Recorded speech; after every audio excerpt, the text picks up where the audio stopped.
Hello friends, എല്ലാവർക്കും നമസ്കാരം. നിങ്ങളേവരും കാത്തിരിക്കുന്ന നൈനുടെയും ആദർശിന്റെയും ഇന്നത്തെ വിശേഷത്തിലേക്ക് എല്ലാ കൂട്ടുകാർക്കും സ്വാഗതം. എല്ലാവർക്കും നല്ലൊരു ദിവസം ആശംസിച്ചുകൊണ്ട് തന്നെ നമുക്ക് ഇന്നത്തെ വിശേഷത്തിലേക്ക് കടന്നാലോ. അതിനുമുമ്പായിട്ട് ആരെങ്കിലും നമ്മുടെ ചാനൽ ആദ്യമായിട്ട് കാണുന്നുണ്ടെങ്കിൽ ഒന്ന് സബ്സ്ക്രൈബ് ചെയ്ത് വെക്കണം. അതിനോടൊപ്പം മാക്സിമം എല്ലാവരും ഒരു ലൈക്ക് അടിച്ചിട്ട് വീഡിയോ കാണാൻ വേണ്ടി ശ്രദ്ധിക്കണേ. തുടങ്ങുമ്പോൾ തന്നെ നമ്മുടെ ദേവയാനിനെയാണ് കാണിക്കുന്നത്. ദേവയാനി ആണെങ്കിൽ ഫോണൊക്കെ എടുത്ത് നോക്കുകയാണ്. ഇതുവരെ ട്രാൻസ്ഫർ ആയതിന്റെ ആ ഒരു വിവരമൊന്നും ഫോണിൽ വന്നില്ല. ഇനിയിപ്പോൾ ആ കുട്ടി പൈസ മേടിച്ച് കാണില്ലേ, ചെക്ക് പാസ്സായി കാണില്ലേ, ഇനിയിപ്പോൾ അവൻ കൊടുത്ത് കാണില്ലേ എന്നൊക്കെ ഉള്ള ടെൻഷനാണ് നമ്മുടെ ദേവയാനിക്ക്. ഇപ്പൊ കരള് മാറ്റിവെച്ച കുട്ടിക്ക് 50 ലക്ഷം രൂപ കൊടുക്കാൻ പോയേക്കാണല്ലോ. അപ്പം അതൊക്കെ ഓർത്തോണ്ട് ഇങ്ങനെ പുള്ളിക്കാരി കട്ടിലയിൽ ഇരിക്കുകയാണ് കേട്ടോ. ഇപ്പൊ മെസ്സേജ് ഒന്നും ഫോണിൽ വരുന്നില്ല. ഇപ്പൊ മെസ്സേജ് ഒക്കെ സാധാരണയായിട്ട് ഫോണിൽ വരുമല്ലോ, അപ്പൊ അതുകൊണ്ടും ഫോണിൽ കാണുന്നില്ല. അപ്പൊ അതിന്റെ ഒരു ടെൻഷനാണ്. ഈ സമയത്താണ് നമ്മുടെ ജാനകിനെ അങ്ങോട്ട് ഉപദേശിച്ചു കൊല്ലുന്നത്. ആര്? ജലജ. ജാനകി, നീ ഒരു കാര്യം ചെയ്യണം. നിന്റെ മരുമകളെ ഇതിനകത്ത് നീ പിടിച്ചിരുത്തരുത്. അവള് ജസ്റ്റ് ഒന്ന് വെളിയിലൊക്കെ പോണം. നീ പിന്നെ ഇപ്പം വെളിയിലൊക്കെ കൊണ്ടുപോകാൻ വേണ്ടി ഒരു തീരുമാനം എടുത്തല്ലോ. അതിനിടയിൽ നമ്മുടെ ജാനകി വെളിയിൽ കൊണ്ടുപോകാൻ വേണ്ടി ഒരു തീരുമാനം എടുത്തു കേട്ടോ. കാരണം ഭർത്താവോ കൊണ്ടുപോകുന്നില്ല, അനിയോ കൊണ്ടുപോകുന്നില്ല, എങ്കിൽ പിന്നെ ഞാൻ കൊണ്ടുപോയേക്കാന്നൊക്കെ ഓർത്ത് അങ്ങനെ ഒരു തീരുമാനം കണ്ട് എടുത്തിട്ടിരിക്കുകയാണ്. അപ്പൊ അതാണ് നമ്മുടെ ജലജ പറയുന്നത്, നീ എടുത്ത തീരുമാനം നല്ലതാണ്. ആ കുട്ടി ഇവിടെ ഇരുന്ന് ആ കുട്ടിക്ക് വേര് പിടിക്കും. ഭർത്താവോ വെളിയിൽ കൊണ്ടുപോകുന്നില്ല, നമ്മളെങ്കിലും അതിന്റെ ആഗ്രഹം സാധിച്ചു കൊടുക്കണ്ടേ. വലിയ വീട്ടിൽ നിന്ന് വന്ന കുട്ടിയല്ലേ, ഇല്ലെങ്കിൽ അവളുടെ പാട്ടിന് പോയി കളയുന്നൊക്കെ പറഞ്ഞുകൊണ്ട് ഭയങ്കര ഉപദേശം. പിന്നെ അവ സന്തോഷമുള്ള ഒരു പ്രവൃത്തിയും ചെയ്യുന്നു തോന്നുന്നില്ല എന്നൊക്കെ പറയാ. അപ്പോഴത്തേക്കും നമ്മുടെ ജാനകി പറയും, എന്ത് ചെയ്യാനാ, അച്ഛനും മോനും ആദർശും അവന്റെ അച്ഛനും ഒക്കെ എല്ലാവരും ഒരു സ്വഭാവമായി പോയി. ഇവിടുത്തെ ആണുങ്ങളെല്ലാം തലതിരിഞ്ഞു പോയല്ലോ എന്റെ ദൈവമേ എന്ന് പറയാ. അപ്പോഴത്തേക്കും നമ്മുടെ അനാമിക ചിരിച്ചോണ്ട് ഇങ്ങനെ വരികയാണ് കേട്ടോ. അപ്പൊ ചിരിച്ചോണ്ട് അനാമിക വന്നു കഴിഞ്ഞപ്പോഴത്തേക്കും നമ്മുടെ ജാനകി ഭയങ്കര സന്തോഷം, മുഖത്തൊരു ചിരിയൊക്കെ കണ്ടല്ലോ. അപ്പോഴത്തേക്കും ജാനകി പറഞ്ഞു, അതെ നമുക്ക് എല്ലാവർക്കും കൂടി ഒന്ന് പുറത്തു പോയിട്ട് വന്നാലോ. അനി ഏതായാലും മോളെ പുറത്തൊന്നും കൊണ്ടുപോയില്ലല്ലോ, മോളാണെങ്കിൽ ഇതിനകത്തിരുന്ന് മുഷിഞ്ഞു എന്ന് മനസ്സിലായി. അതെ, ഞാനിത് അങ്ങോട്ട് പറയാനിരിക്കായിരുന്നു അമ്മ. സാധാരണ കല്യാണം കഴിഞ്ഞാലേ ഈ കാലത്ത് ഭർത്താക്കന്മാരെ അല്ലേ ഭാര്യമാരെ കൊണ്ടുപോകുന്നത്. പക്ഷെ ഇവിടെ അത് നടക്കുന്നില്ല. അവർക്ക് ഇഷ്ടപ്പെട്ട സ്ഥലത്ത് കൊണ്ടുപോവുകയും ഇഷ്ടപ്പെട്ട സാധനങ്ങൾ മേടിച്ചു കൊടുക്കുകയൊക്കെ ചെയ്യും. ഞങ്ങളുടെ ജീവിതത്തിൽ ഒരു ഹണിമൂൺ പോലും ഉണ്ടായിട്ടില്ല. അപ്പോഴത്തേക്കും നമ്മുടെ ജലജ പറഞ്ഞു, ഉണ്ടാകത്തില്ല, അവന്റെ ഏട്ടത്തിമാർക്കൊന്നും ആ ഭാഗ്യം ഉണ്ടായില്ലല്ലോ. ഹബിയും ആദർശമൊന്നും ഹണിമൂൺ ട്രിപ്പിന് പോയിട്ടില്ലല്ലോ. അപ്പൊ പിന്നെ മോൾക്ക് അതിനുള്ള അവസരം ഉണ്ടാക്കാൻ വേണ്ടി അവൾമാര് സമ്മതിക്കു തോന്നുന്നുണ്ടോ? അത് തന്നെയാ. അപ്പോഴത്തേക്ക് നമ്മുടെ ജാനകിയല്ല, അനാമിക പറഞ്ഞു, എന്റെ മൂത്ത ഏടത്തിയും മൂത്ത ഏട്ടനും കൂടെ അന്ന് ഹണിമൂണിന് പോകാനിരുന്നപ്പോഴല്ലേ അത് വല്യമ്മ തടഞ്ഞത്.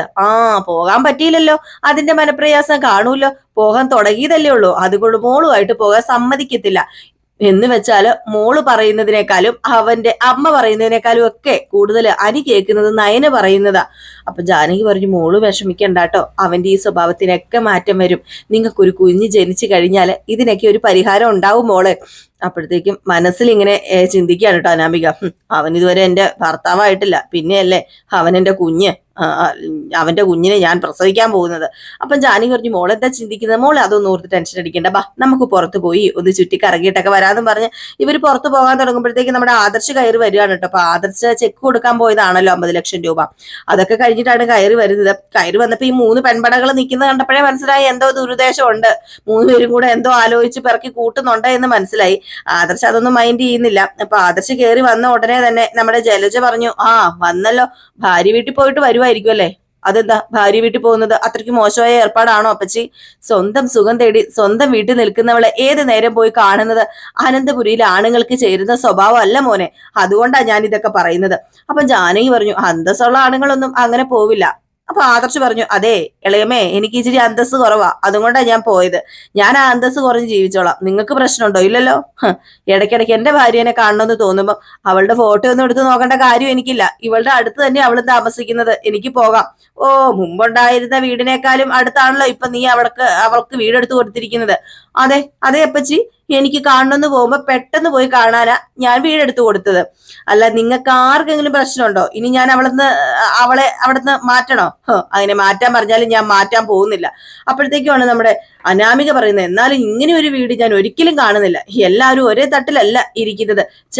ചിലർ ഉയർന്നിരിക്കുമ്പോ ചിലർ താഴുക. അതെ, താഴ്ന്നതും ഉയരുന്നതും ഒക്കെ അവരുടെ സ്വഭാവത്തിനനുസരിച്ച് അനാമികയെ. സ്വഭാവം നല്ലതാണെങ്കിൽ ഒരിക്കലും താഴ്ന്നതായിട്ട് തോന്നില്ല. പിന്നെ എന്റെ ഭാര്യയുടെ തട്ട് ബാലൻസ് ചെയ്യാൻ എനിക്ക് നന്നായിട്ട് അറിയാം. അത് ഞാൻ ബാലൻസ് ചെയ്യുന്നുമുണ്ട്. അവളെ ഞാൻ തുടക്കത്തിൽ ഒരുപാട് തെറ്റിദ്ധരിച്ചിട്ടുണ്ട്. എന്നാ ഇനി നിങ്ങൾക്കൊക്കെ എന്ത് തോന്നിയാലും ഞാനിന്ന് പറയാ, അവളുടെ മുന്നിലെ ഞാനിപ്പം ഒരുപാട് ചെറുതാ, എന്റെ മുമ്പിൽ അവൾ ഒരുപാട് വലുതാ. അതുകൊണ്ട് ഞാൻ അവളുടെ മുമ്പിൽ താന്നു നിൽക്കും. അതിനിവിടെ വേറെ ആരും ഖേദിച്ചിട്ട് ഒരു കാര്യമില്ല. അങ്ങനെ ഭാര്യയുടെ മുന്നിൽ താന്നു എന്നും പറഞ്ഞ് അനന്തപുരി തറവാട്ടിലെ മൂത്ത കൊച്ചുമോന്റെ ആത്മാഭിമാനം പോകുന്നുണ്ടെങ്കിലേ പൊട്ടിത്തെറിച്ച് പോവാണെങ്കിൽ അങ്ങ് പൊക്കോട്ടേന്നേ. ഞാനും സഹിച്ചു, അതുപോലെ മുത്തശ്ശനും മുത്തശ്ശിയൊക്കെ സഹിച്ചു. എന്റെ ഭാര്യയാണ് ശരി എന്നെക്കാളും. അങ്ങനെയുള്ളവരുടെ മുന്നിൽ തോറ്റു കൊടുത്തെന്നും പറഞ്ഞുകൊണ്ട് ഒരു കുഴപ്പവും സംഭവിക്കാൻ പോകുന്നില്ല. എന്റെ ഭാര്യയുടെ മുമ്പിൽ ഞാൻ ചിലപ്പോൾ തോക്കും, ചിലപ്പോൾ അവളുടെ കാല് തൊട്ട് നമസ്കരിച്ചെന്ന് വരും.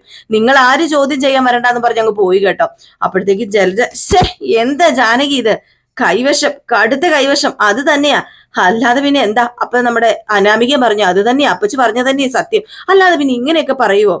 അപ്പോഴത്തേക്ക് വീണ്ടും നമ്മുടെ ആദർശം അത് പറഞ്ഞു, അതെ ഞാൻ കേട്ടു എല്ലാരും പറയുന്നത്. പിന്നെ എന്റെ ഭാര്യ കുറച്ച് കൈവശം എനിക്ക് തരുന്നുണ്ടല്ലോ, എങ്കിൽ പിന്നെ നീ ഒരു കാര്യം ചെയ്യും, നിന്റെ ഭർത്താവിന് നീ എന്റെ ഭാര്യയുടെ കയ്യിൽ നിന്ന് കുറച്ച് കൈവശം മേടിച്ചോണ്ടങ്ങ് കൊടുക്കുക. അപ്പൊ നിന്റെ ഭർത്താവ് നിന്നെ സ്നേഹിക്കുന്ന കണ്ടറിയാലോ. പിന്നെ ഈ കൈവശം എന്നൊക്കെ പറയുന്നുണ്ടല്ലോ, കാശൊട്ടാക്കാൻ വേണ്ടി ചില തട്ടിപ്പുകാർ പറയുന്ന കുറച്ച് ചെറിയ കാര്യങ്ങൾ മാത്രമാണ്. പിന്നെ ആദ്യം മനപ്പൊരുത്തം വേണം, മനസ്സുകൾ തമ്മിൽ സ്നേഹം വേണം, അവിടെ നല്ല ജീവിതം ഉണ്ടാകണം, എങ്കിലേ നന്നായിട്ട് ജീവിക്കാൻ പറ്റത്തുള്ളൂ.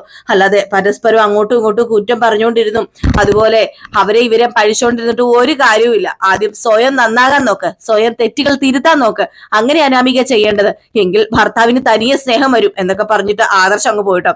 ആദർശ് പോയി എന്നോർത്ത സത്യം പറഞ്ഞാൽ നമ്മുടെ അനാമിക കൈവശത്തിന്റെ കാര്യമൊക്കെ പറഞ്ഞത്. പക്ഷെ ആദർശ് അതെല്ലാം കേട്ടു നിൽക്കുമെന്ന് ഒരിക്കലും നമ്മുടെ അനാമിക പ്രതീക്ഷിച്ചില്ല. പിന്നെ കാണിക്കുന്നത് ദേവയാനിനെയാണ്. അപ്പൊ ദേവയാനി ഇങ്ങനെ ആദർശിനെ വെയിറ്റ് ചെയ്തിരിക്കുകയാണല്ലോ.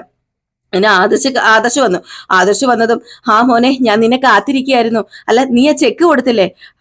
അത് ഞാൻ അപ്പൊ തന്നെ കൊടുത്തായിരുന്നല്ലോ അമ്മേ. മോനെ അപ്പൊ തന്നെ കൊടുത്തോ?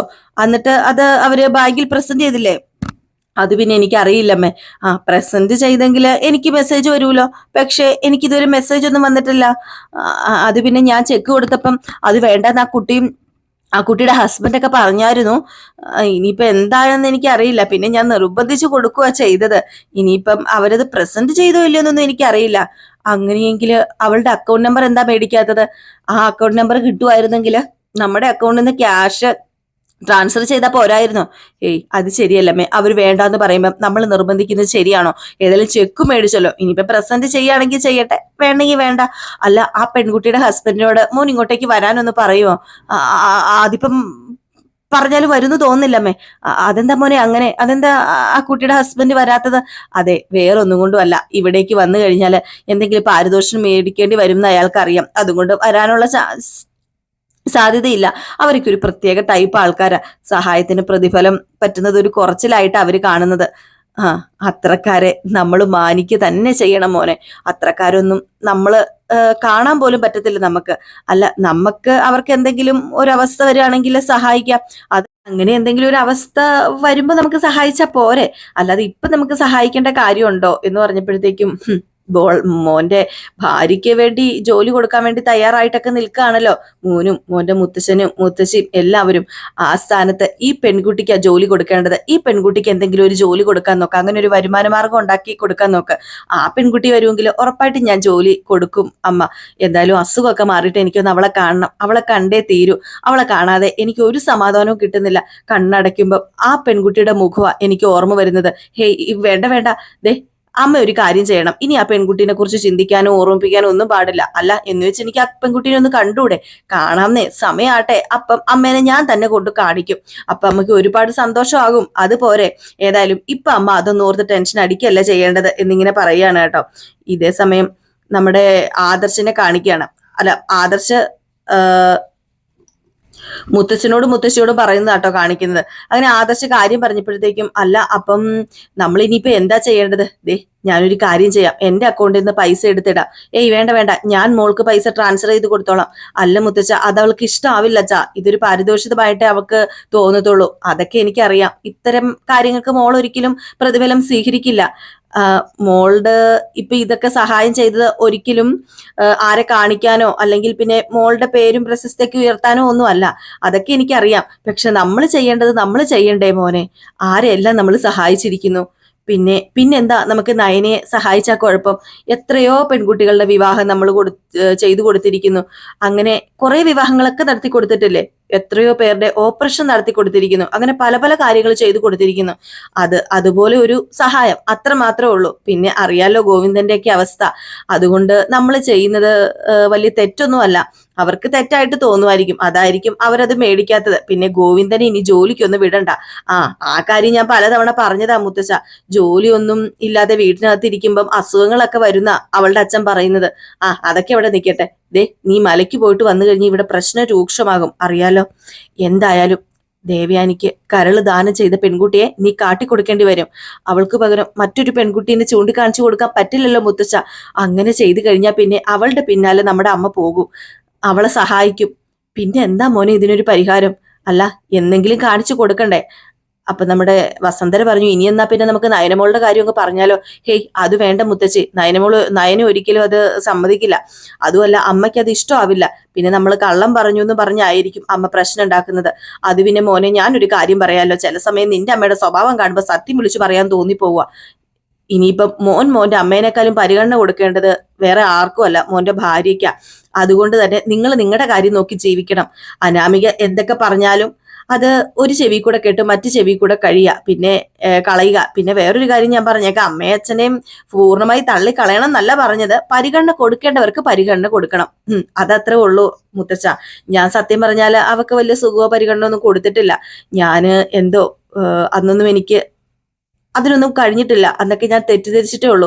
ഇനിയിപ്പം അവളെ സ്നേഹിച്ചു തുടങ്ങണം. എനിക്ക് ശബരിമലയ്ക്ക് പോയിട്ട് വന്നിട്ട് വേണം എനിക്ക് അവളെ സ്നേഹിച്ചൊന്ന് തുടങ്ങാൻ ആത്മാർത്ഥമായിട്ട് എന്നൊക്കെ ഇങ്ങനെ പറയാണ് കേട്ടോ. ഇതേ സമയം പിന്നെ കാണിക്കുന്നത് നമ്മുടെ അനീനെയാണ്. അപ്പൊ അനി ഒരു മെഡിക്കൽ സ്റ്റോറിൽ കയറി ഇങ്ങനെ ഗുളികയൊക്കെ മേടിക്കാണ് കേട്ടോ.